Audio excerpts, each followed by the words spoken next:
5절부터 7절까지 보시도록 하겠습니다. 마태복음 4장 5절부터 7절까지 우리 3절밖에 안 됩니다. 우리 함께 한 목소리로 함께 읽도록 하겠습니다. 시작. 이에 마귀가 예수를 거룩한 성으로 데려다가 성전 꼭대기에 세우고 이르되 내가 만일 하나님의 아들이어든 뛰어내리라. 기록되었으되 그가 너를 위하여 그의 사자들을 명하시리니 그들이 손으로 너를 받들어 발에 부딪히지 않게 하리로다 하였느니라. 예수께서 이르시되 또 기록되었으되 주 너희 하나님을 시험하지 말라 하였느니라 하시니. 아멘. 제가 수요일에 첫 번째 유혹을 예수님이 이기시는 것들을 같이 여러분과 함께 생각해 보았습니다. 여러분, 첫 번째 시험을 이기신 예수님을 통해서 우리에게 주신 교훈은 여러분, 떡이 있다고 우리가 사는 거 아니라는 것이죠. 우리가 세상에서 사람들한테 자랑할 만한 풍성한 떡과 물질이 있어요. 야, 나 이제 이거면 평생 이제 걱정 없이 살겠다. 내가 안정되게 살아가겠다. 라고 그런 그 풍성함을 자랑할 만한 그러한 떡과 물질적인 그 풍성함이 있다 하더라도 여러분, 첫 번째 시험에서 우리에게 주는 교훈은 그걸로 사는 것 아니라는 것이죠. 반대로 여러분, 떡이 없다고 해서, 물질적인 풍요로움이 없다고 해서 우리가 죽는 것 아닙니다. 못 사는 건 아닙니다. 생명의 근원 되시고 생명의 근거가 되시고 생명의 이유가 되시는 하나님 때문에, 그리고 그 하나님의 말씀을 순종하는 것 때문에 우리는 살 수 있다라는 그런 교훈을 배웠습니다. 여러분, 떡으로만 사는 것이 아니라 하나님과 하나님의 말씀으로 사는 것임을 여러분 가슴판에 새기며, 오늘 두 번째 마귀가 주는 시험은 성전 꼭대기에서 이루어집니다. 얼마나 높은 성전 꼭대기인지 그 꼭대기가 아래를 내려다보면 아찔합니다. 어질어질하고 굉장히 그 높은 꼭대기에 예수님을 데려가서 오늘 본문에서 우리가 읽었던 것처럼 6절에 이렇게 얘기하죠. 이르되 내가 만일 하나님의 아들이어든 뛰어내려라. 기록되었으되 그가 너를 위하여 그의 사자들을 명하시리니 그들이 손으로 너를 받들어 발이 돌에 부딪히지 않게 하리로다 하였느니라. 시편의 말씀을 마귀가 이용해서 너가 이렇게 높은 성전에서 떨어지지만 천사들을 보낼 거야. 그리고 발이 돌에 부딪히지 않도록 하나님이 보호하실 거야 라고 예수님께 얘기합니다. 여러분, 시편의 말씀을 인용했기 때문에 그 마귀가 지금 노리는 것이 무엇인지 기록된 말씀을 인용했기 때문에 이게 뭘까 우리로서는 생각나게 하는 말씀일지 몰라도 예수님께서는 명확하게 간파하시죠. 뛸까 말까 그 자체가 벌써 유혹에 넘어간 겁니다. 뛸까 말까 고민하는 것이 결국 하나님에 대한 신뢰를 가지고 있지 않고 하나님을 의심하는 것이 되기 때문입니다. 여러분, 마귀가 하나님의 신뢰를 깨트리려고 예수님께 성전 꼭대기에 올라가서 뛰어내리라 얘기하는 것이죠. 문제는 또 있습니다. 예수님이 설령 뛰어내려서 천사들이 와서 예수님을 보호했다 하더라도 예수님은 이렇게 예수님의 자랑거리가 되는 것이죠. 야, 그렇구나. 내가 이렇게 뛰어내렸는데 천사가 나를 와서 보호했구나. 여러분, 우리가 어떤 일에 대해서 이렇게 하나님의 보호를 받으면 그것은 내가 한 것이기 때문에 나의 자랑거리가 됩니다. 의기양양하면서 내가 이 정도야, 나 대단한 사람이지, 나 놀라운 사람이지 라고 생각하게 만드는 그 유혹에 당연히 예수님은 정확히 그 유혹의 의도와 악의를 파악하시고 이렇게 얘기합니다. 7절에 이렇게 얘기하시죠. 예수께서 이르시되 주 너희 하나님을 시험하지 말라 라고 얘기하십니다. 여러분들이 다 아시다시피 이 주 너희 하나님을 시험하지 말라라는 표현도 신명기를 인용한 표현입니다. 신명기 6장 16절에 너희가 마사에서 시험한 것 같이 너희의 하나님 여호와를 시험하지 말라, 이 신명기 말씀을 인용한 것이죠. 여러분, 마사에서 시험한 이스라엘의 얘기가 지금 신명기 6장 16절에 적혀 있는데요. 여러분, 마사에서 도대체 어떤 일이 일어났을까요? 여러분, 출애굽기 17장 3절을 우리가 보면 이런 얘기가 적혀 있습니다. 이스라엘 백성이 목이 말라 물을 찾고 있습니다. 물을 찾는데 얼마나 지금 물이 갈급했으면 그들의 이스라엘 백성의 자녀들도, 이스라엘 백성이 기르는 가축도 목말라 죽게 되는 상황이고, 이러한 상황 때문에 지금 이스라엘 백성은 격분되어 있습니다. 여러분의 자녀가 며칠 동안 물 안 마셔보세요. 그 물 안 마심에 고통스러워하는 모습 보면, 오늘 지금 3절에서 출애굽기 10장 3절에서 모세에 대해서 지금 원망하고 있는데 당연히 원망이 돌아가지 않겠습니까?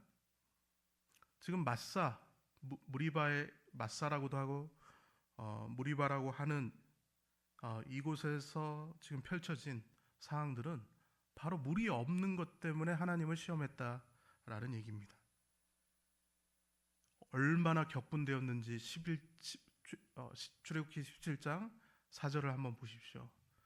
모세가 여호와께 부르짖어 이르되 내가 이 백성에게 어떻게 하리까? 그들이 조금 있으면 내게 돌을 던질 것 같습니다. 그 격분된 마음에 돌을 던질 것 같은 느낌을 받으면서 하나님 앞에 부르짖었더니 하나님께서 지팡이 가지고 반석을 쳐라, 그러면 물이 나올 것이다. 이스라엘 백성에게 이러한 상황 속에서 물이 공급되었습니다. 그러나 출애굽기 17장 7절에는 이런 얘기가 써 있습니다.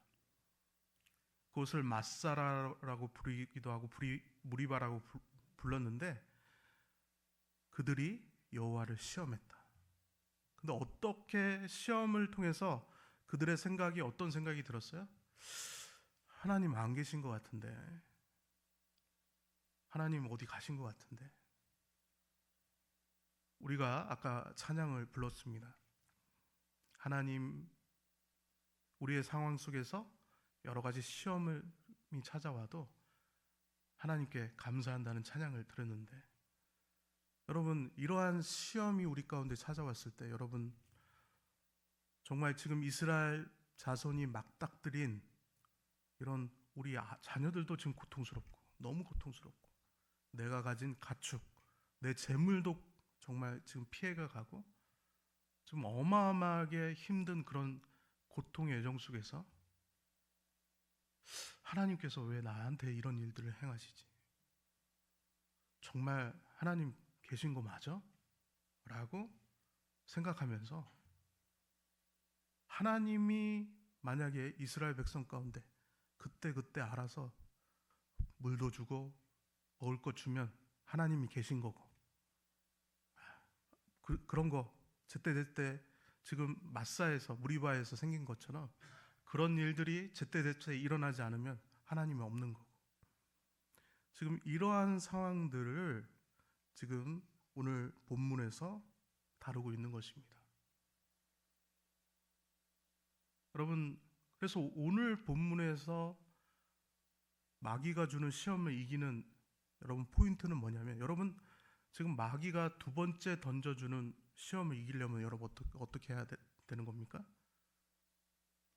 지금 엄청난 그 고통스러운 상황 속에서도, 아픔 상황 속에서도, 어떠한 상황이든 형편이든 시험이든 하나님이 나와 함께 하신다.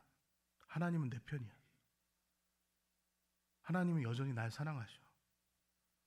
하나님은 지금도 가장 가까운 곳에 계셔 라는 것을 우리가 그 마음속에 가지고 그 상황들을 돌파했을 때만 지금 두 번째 시험을 이길 수 있는 것입니다. 굉장히 중요한 문제죠. 여러분 마음을 비춰서 내가 하나님과의 관계 속에서 어려운 일들이 찾아왔을 때 나의 생각은, 나의 반응은 어떤가 우리가 생각해 보면 이것은 굉장히 중요한 문제입니다. 여러분 신명기 1장 19절을 보면 이스라엘 백성이 경험했던 광야는 크고 두려운 광야였습니다. 이스라엘 백성이 이 광야에 출애굽하여 발을 디뎠을 때 너무나도 경험해보지 못한 두려움과 당황스러운 그런 여정이었습니다. 아까 우리가 17장을 봤지만, 출애굽 17장을 봤지만 바로 앞장 16장에서는 물이 없어 고생하는 그 이스라엘 백성뿐만 아니라 배가 고파서 고생하는 이스라엘 백성의 여정이 적혀 있습니다. 너무 배가 고파서 하나님께서 물론 만나를 내려주시긴 했지만 이스라엘 백성은 극도의 배고픔을 경험해야 했습니다. 그래서 두렵고 크고 두려운 광야였죠. 며칠에 한 번씩 그들은 천막을 폈다 접었다 하면서, 이 천막 생활이라는 게 불안함을 상징하죠. 쳤다 폈다 하는 것은 얼마나 고통스럽습니까? 여러분 말이 그렇지 40년입니다. 여행을 계속했기 때문에 안정되지 않는 삶, 언제 어느 때 어떤 위협이 그들을 기다리고 있는지 모르는 이 불안전한 삶이 그들에게는 크고 두려운 광야였습니다. 그런데 이스라엘 백성은 그랬는데, 아까 마사에서 막 격양되어서 돌로 치려고 하고 하나님 안 계신 거 아니야 생각하는 그 이스라엘 백성은 그랬는데, 신명기 1장 31절을 보면 모세는 이런 생각했습니다. 우리 한번 같이 읽어볼까요? 시작. 광야에서도 너희가 당하였거니와 사람이 자기의 아들을 안는 것 같이 너희 하나님 여호와께서 너희가 걸어온 길에서 너희를 안았다. 모세가 생각하는 것은 하나님의 안으심이었습니다. 하나님이 안아섰을 때 이스라엘 백성에게는 그렇게 고통스러운 광야길이었는데, 크고 두려운 여정이었는데, 모세가 생각했을 때는 하나님이 나를 안아주셨대요. 여러분 모세가 뭐 구름 기둥을 타고 다닌 것도 아니고,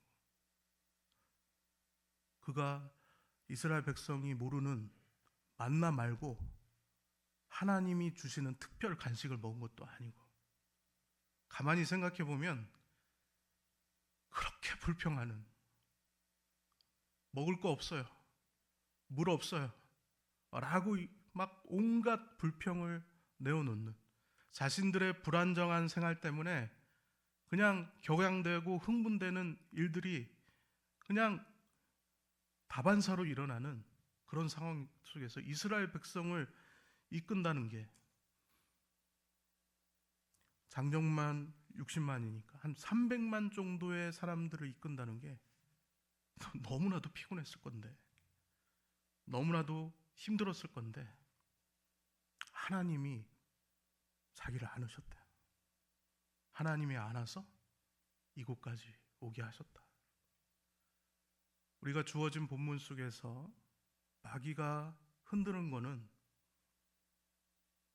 우리에게 찾아오는 이스라엘 백성 같은 크고 두려운 광야를 만났을 때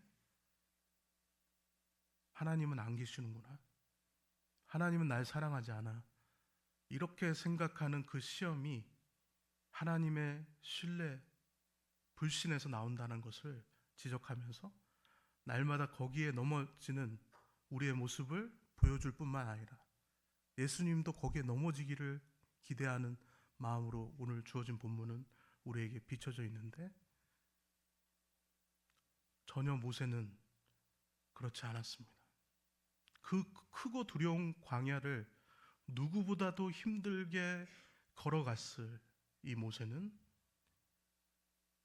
하나님이 안아주셨다라고 얘기하고 있습니다. 그가 가나안 땅을 앞두고 죽기 전에 신명기 32장 6절에서는 이렇게 얘기합니다. 어리석고 지혜 없는 백성아, 여호와께 이같이 보답하느냐? 그는 내 아버지시다. 너를 지으신 이가 아니시냐? 그가 너를 만드시고 너를 세우셨도다.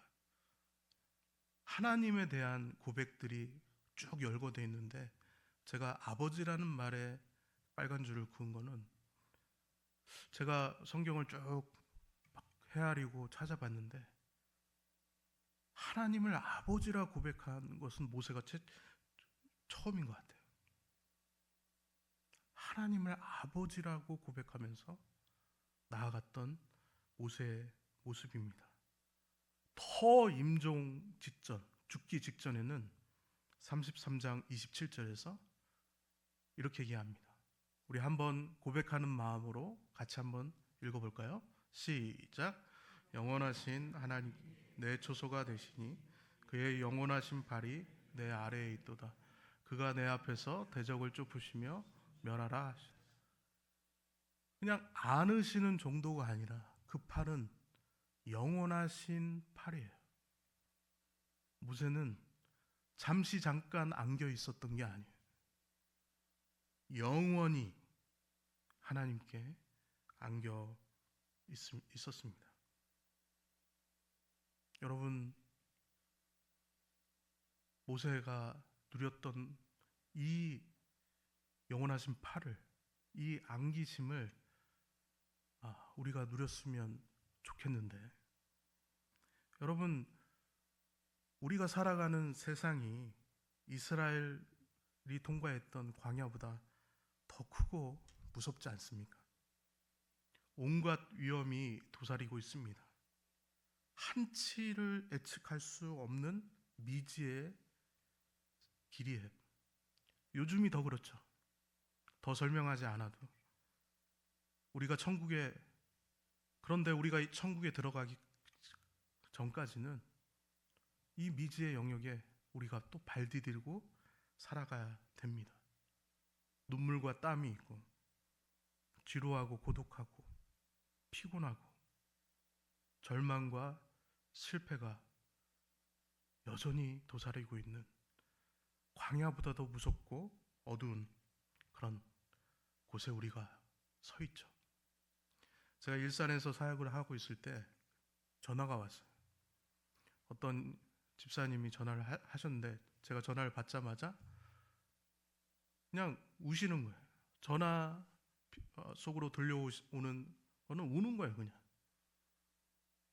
그냥 우는 게 언제 그칠까, 또 조금 안정되길 기다렸다가 집사님 이렇게 얘기하는데, 이렇게 얘기합니다. 하나님이 왜 저한테 이러시는 거죠? 제가 할 말이 없었습니다. 사실은 그 집사님 상황을 제가 알고 있었거든요.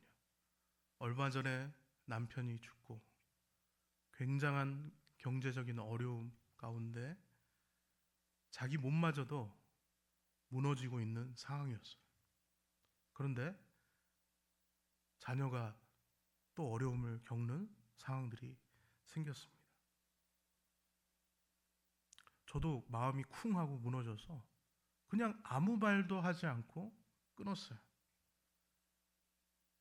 캠브리지 대학의 맥그레스 교수라는 분이 인생이 뭐냐, 처음에는 잠깐 걸으면서 즐기는 산책인 줄 알았는데 막상 걷고 보니 미처 준비 안 된 채 달려야 하는 마라톤과 같다라는 그런 얘기를 했는데 굉장히 와닿더라고요. 잘 모를 때 부모님의 사랑 듬뿍 받으면서 모든 것이 아름답게만 보이는 그런 잠깐 동안에 그냥 걸어가면 되는 산책길인 줄 알았는데 그것은 착각이었고, 좀 더 걸어보니까 너무나도 힘겹게 달려야 될 마라톤과 같은 그 길, 그 마라톤의 길을 달리면서 사람들이 얼마나 쓰러지고 지치고 얼마나 탈락하고 얼마나 많은 사람들이 절망에 빠지는지, 그 인생에 대해서 이렇게 표현한 글을 읽어본 적이 있습니다. 여러분, 구약의 모세가 바로 그 인생의 그 길 속에서 하나님의 안으심을 경험했던 사람이라면, 여러분 신약의 바울도 한번 좀 보려고 합니다. 여러분, 바울이 빌립보라는 곳에 가서 이제 선교하는데 귀신 들리고 점치는 여자 하나를 만났어요. 그 여자가 불쌍히 하게 생각되어서 예수 이름으로 귀신을 쫓아내고 그 여자를 자유케 했지만 그에게 돌아오는 것은 여러분 뭐였죠? 매였어요. 매. 여러분, 그 바울이 맞은 그 매는 이렇게 쇠창살이 있어가지고 한 번 때리면 그냥 살점이 그냥 떨어져 나가는 그 매를 맞으면서 그가 그 고통을 겪어야 됐습니다. 그럴 뿐만 아니라 깊은 감옥에, 그냥 그 당시의 감옥은 그냥 좀 잡범들은 얕은 감옥, 좀 중범자들은 아주 깊은 감옥에 가두었는데 아주 깊은 감옥에 가다줘서 그가 고통을 당하고 있을 때 그가 어떤 행동을 했는지 사도행전 16장 28절에는 이렇게 얘기하고 있습니다. 한밤중에 바울과 실라가 기도하고 하나님을 찬송했다. 그리고 그 뒤에 안 나와 있는데 그 찬송 소리를 죄수들이 들었다라고 적혀 있습니다. 여러분, 무슨 찬양했을까요?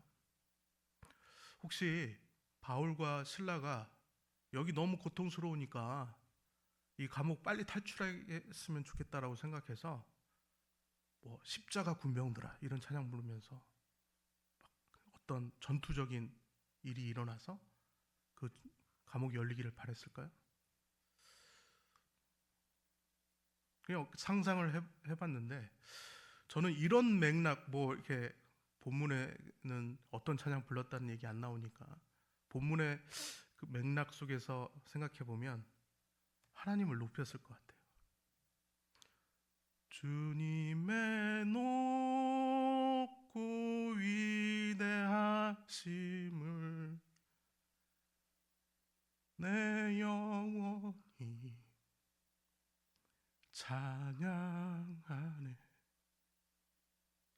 주님의 높고 위대하심을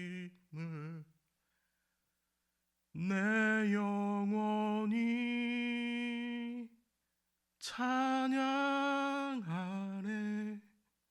만약 이런 찬양을 불렀다면 모든 죄수들이 듣고 있었어요. 그런데 막 옥문이 열리고 기적적인 일이 일어나서 뭔가 바울과 실라에게 획기적인 일들이 일어나기를 원했던 찬양이 아니라는 근거는 사도행전 16장 28절에 있습니다. 바울이 크게 소리질러 이르되 내 몸을 상하지 말라. 우리가 다 여기 있노라. 바울과 실라는 도망칠 생각이 없었어요. 지금 그 감옥을 지키는 이 간수는 지금 지진이 일어나서 땅이 진동해서 옥문이 열리고 차고가 깨어져서 바울과 실라뿐만 아니라 다른 죄수들도 지금 다 도망치게 생겼는데 바울과 실라는 도망칠 마음이 없었어요. 그러니까 제가 이 찬양을 부른 겁니다. 아마 한밤중에 그 매를 맞으며 찢겨지고 피가 터지고 멍들고 완전히 그냥 으그러진 그 몸을 지탱하면서 하나님을 찬양했을 것이란 얘기죠. 여러분, 제가 왜 지금 모세의 얘기와 모세가 하나님이 안겨주셨다는 얘기와 지금 바울의 얘기를 여러분들한테 들려주고 있는 것입니까? 그들이 고통 속에 임했을 때, 힘들었을 때, 왜 하나님 저한테 이런 일이 일어나요? 하나님 없는 거 아니에요? 하나님 나 사랑하는 거 아니에요? 이런 시험은 고사하고, 그래도 구약의 대표적인 모세와 신약의 대표적인 바울이 그것을 넘어서서 하나님의 그 함께하심과 하나님의 사랑을 지금 누리고 있다는 사실을 여러분들께 얘기하고 싶어서요. 지금 오늘 본문의 내용에서 그 시험을 이기는 방법, 어떤 상황이든지 어떤 어려움이든지 하나님의 함께하심과 그 사랑을 느끼는 거예요. 그래서 여러분, 이렇게 지금 모세는 하나님의 품을 경험했는데 또 바울은 이렇게 그 감옥에서 그 환경과 상황을 넘나들은 그 하나님을 향한 찬양과 기도가 있었는데 여러분께 묻고 싶어요. 여러분 정말 어떠세요? 무서운 세상에서 하나님이 나를 안고 걸어가신 그 아버지, 광야 같은 지금 미지의 세계를 걸어가는 나에게 하나님의 품이 여러분 느껴지세요? 나를 안아주시는 여러분 하나님의 품은 여러분에게는 어떤 품입니까? 여러분 그 안겨주신 그 품에서 여러분들은 무엇을 느끼고 있습니까? 여러분 하나님 때문에 누려지는 그 평안과 찬양과 여러분 사랑이 여러분 있냐라는 거예요. 여러분 그것이 있기 때문에 오늘 사단이 두 번째 주는 시험을 넘어서고 있냐라고 여러분께 묻고 싶은 거예요. 오늘 목사님 지금 그런 설교 하시네요. 그렇죠. 어떤 상황에서 어떤 환경에서든 우리가 주님의 그 사랑과 은혜로 이겨나가야죠. 설교 들을 때만 고개 끄덕이는 거 말고 여러분 당장 교회 밖으로 나가면 정말 현실적으로 밀려오는 가장 현실적인 문제가 이런 문제일 텐데 여러분 그 사랑 가지고 하나님 은혜 가지고 하나님 함께 하심 가지고 여러분 버텨내고 있냐라고 물어보고 싶어요. 여러분 그런 사랑이 우리에게 필요하지 않습니까? 이 사랑 가져야, 이런 함께 하심 가져야 우리가 하나님의 주신 평안을 누리며 이 세상을 주님과 함께 걸어가지 않겠습니까? 이거 너무 필요한 거잖아요. 그리고 사단이 시험으로 문제를 주어졌지만 우리는 그거 붙잡아야 되잖아요. 하나님의 어떠한 상황에서도 하나님의 함께 하심. 여러분 이 함께 하심을 누리는 것은 너무 기본적인 거예요. 뭔가 특별한 방법이 있는 건 아니에요. 그 사랑, 하나님의 함께 하심과 사랑이 담겨 있는 그 말씀을 묵상함을 통해서 바로 이런 하나님의 안아주심과 하나님의 평안과 하나님의 사랑과 하나님의 은혜를 느낄 수 있는 것입니다. 여러분, 그 하나님의 사랑과 하나님의 은혜를 말씀으로 묵상하는 거예요.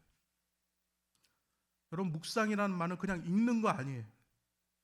그냥 여러 번 읽고 많이 읽고 그거 아니에요. 여러분, 제가 제일 잘못하는 건데 음식물을 넣고 저는 그냥 넘겨버립니다. 근데 그 말씀을 입에 넣고 계속 씹는 겁니다. 오래 씹어요. 그 말씀 너무 좋으니까 마음에 담고 되새김질하고 기도하고 찬송하면서 하나님의 위로와 사랑을 여러분 말씀으로 채우는 일만이 여러분 이러한 사랑을 우리가 계속적으로 간직할 수 있는 방법이에요. 여러분, 예수님을 통해서 그 하나님을 봐야 됩니다. 여러분, 오늘 본문 속에서 예수님이 아직도 그 40일 동안 먹지 못했기 때문에 굶주린 배를 움켜잡고 꼭대기에 올라가서 주 너의 하나님을 시험하지 말라라고 이 두 번째 시험을 이기신 이 상황 속에서 여러분 하나님의 사랑이 느껴지지 않습니까? 우리의 고통과 아픔과 절망을 버텨내고 계신 그 하나님, 그 아픔과 그 고통을 이겨내시면서 십자가까지 달리신 그 예수 그리스도, 가시관의 그 고통과 창의 고통과 그 십자가에서 겪어야 될 모든 고통을 참고 계신 그 예수 그리스도를 통해서 우리가 하나님의 사랑을 보아야 하는 것입니다. 여러분, 고백해야 돼요. 여러분, 다윗이라는 사람을 너무나도 잘 알고 있지만 친아버지 사랑도 못 받았고 형들의 사랑도 못 받았고 자신이 결혼한 이갈의 사랑도 못 받았습니다. 장인의 사랑도 못 받았죠. 장인이 3,000명이나 되는 사람들을 끌고 올 정도였으니까요. 그의 인생을 보면 도망자의 인생이었고 부족함의 인생이었고 지금까지 우리가 지금 열거한 정말 인생의 무섭고 힘든 그 인생의 광야를 걸어갔던 사람이었어요. 그런데 그가 고백합니다. 여러분 어떻게 고백합니까? 그 인생의 여정에서 여호와는 나의 목자시니. 부족할 거가 너무나도 많은 인생인데 도망자의 삶인데 내가 부족함이 없으리로다. 하나님과 함께 하시기 때문에 세상 사람들이나 인간적으로 보면 정말 어떻게 저 무서운 인생의 광야를 다윗이 걸었을까 생각하는데 하나님이 함께 하셨기 때문에 부족함이 없대요. 하나님이 목자 되셨기 때문에 부족함이 없대요. 여러분, 이런 고백을 통해서 우리는 하나님의 사랑을 채울 수 있는 것입니다.